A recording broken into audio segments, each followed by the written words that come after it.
রাগী মানুষ কখনো বেঈমানি করে না। আপনারা দেখবেন যারা অতিরিক্ত, যাদের রাগ অভিমান যাদের বেশি আছে, অতিরিক্ত রাগী মানুষ, আল্লাহর কসম তারা কখনো বেঈমানি করে না। কেন জানেন? তারা আপনাকে অতিরিক্ত ভালোবাসে বলেই অল্পতেই তারা রেগে যায়।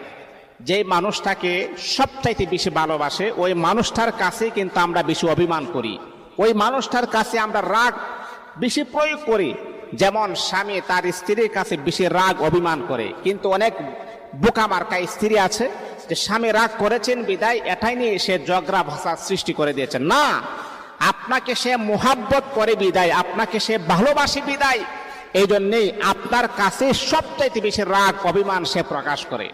এটা আসলে আপনার সাথে সে ধোঁকা দেওয়ার জন্য নয়, আপনাকে কষ্ট দেওয়ার জন্য নয়। এই জন্য মুহতারাম হাজিরিন, যাদের রাগ অভিমান যাদের বেশি, তাদের কিন্তু মনের ভিতরে গভীর ভালোবাসা বেশি আছে।